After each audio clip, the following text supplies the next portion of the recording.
on parle d'un disciple dans un travail formel, nous voyons des disciples partout. Et également, nous voyons des maîtres partout. Après le héros de la foi, le caractère du chrétien et l'art de prier comme David, nous voici dans une nouvelle émission, un nouveau chapitre que nous voulons commencer avec ces thèmes. Comment devenir un disciple de Christ? Alors nous t'invitons à t'abonner à notre chaîne YouTube, partager les contenus et cliquer sur la cloche des notifications pour ne rien rater.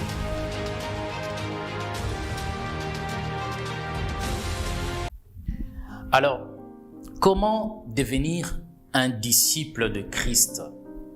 C'est une question très importante, ou même si vous renversez la question, vous pouvez poser à une personne que vous connaissez, une personne qui part à l'église.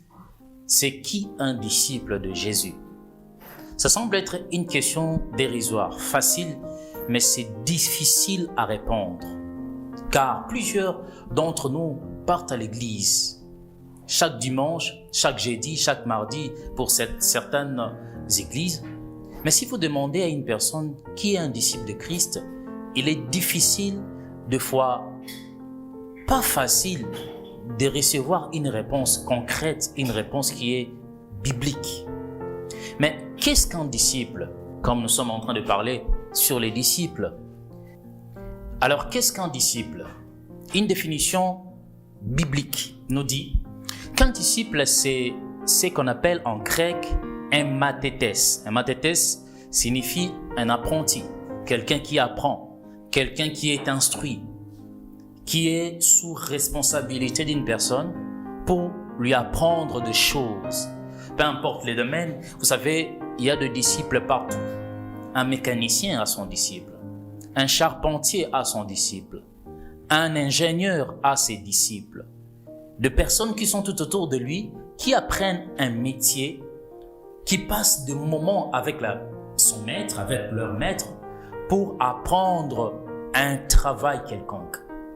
Et que ce soit dans le domaine séculier ou que ce soit dans le monde professionnel ou dans un environnement formel, dans un travail formel, nous voyons des disciples partout.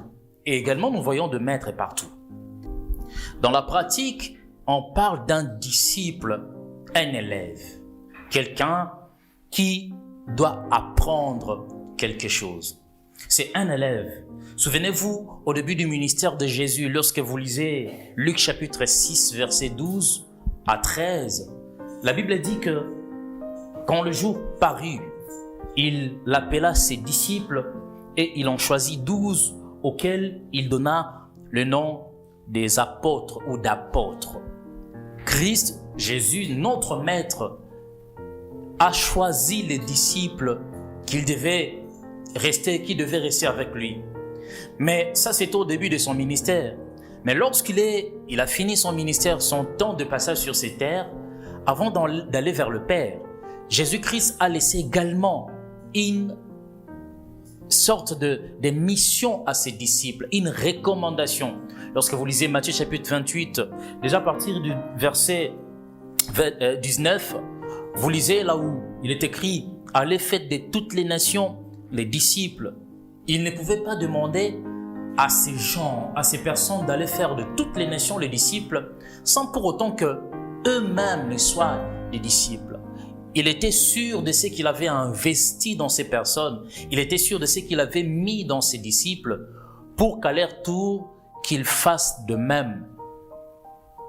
Alors, bien-aimés, un chrétien authentique est un disciple de Jésus. Un chrétien né de nouveau est un disciple de Jésus. Mais la question ne s'arrête pas là.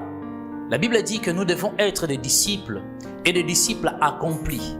Des disciples dont on reconnaît tout ce que le Maître a mis en eux au travers de leur savoir-faire, savoir-être et de leur savoir-vivre.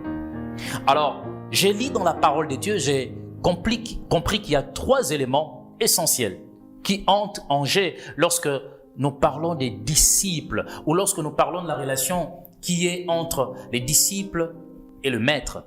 La première des choses que je vois, c'est la proximité. Marc chapitre 3, le verset 14, la Bible dit, il en était 12, il en établit 12 pour les avoir avec lui. Jésus a établi 12 parmi tant de personnes.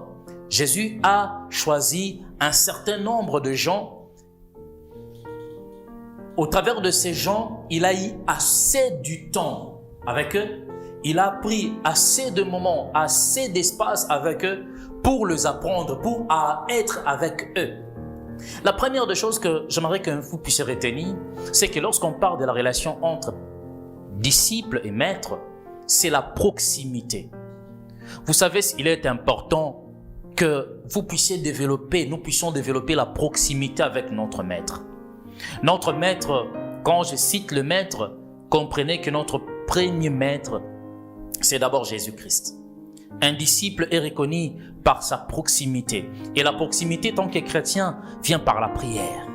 La proximité vient lorsque vous êtes avec Jésus. La proximité vient lorsque vous lisez la parole de Dieu.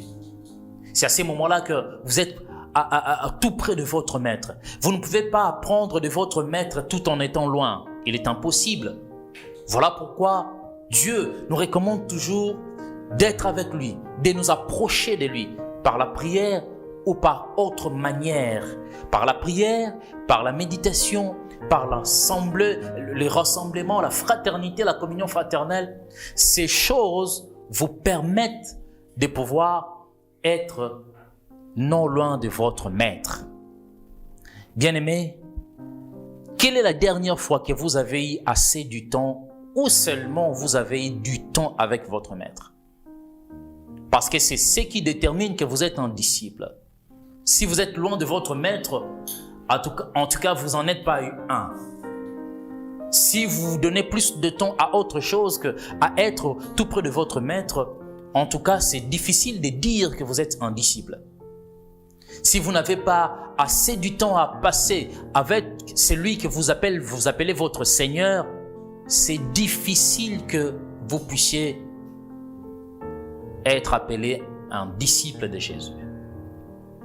Voilà pourquoi, lorsque vous regardez, moi je suis dans un quartier où je vois des mécaniciens, des maîtres mécaniciens qui sont toujours avec leurs disciples. Il y a certaines choses que les disciples, le maître ne fait pas. Il demande juste à son disciple de le faire, à son élève de le faire.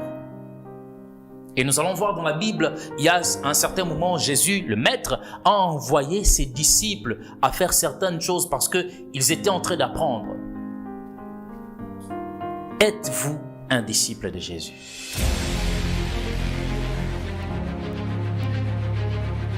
On parle d'un disciple dans un travail formel. Nous voyons des disciples partout. Et également, nous voyons des maîtres partout. Après le héros de la foi, le caractère du chrétien et l'art de prier comme David, nous voici dans une nouvelle émission, un nouveau chapitre que nous voulons commencer avec ces thèmes. Comment devenir un disciple de Christ? Alors nous t'invitons à t'abonner à notre chaîne YouTube, partager les contenus et cliquer sur la cloche des notifications pour ne rien rater.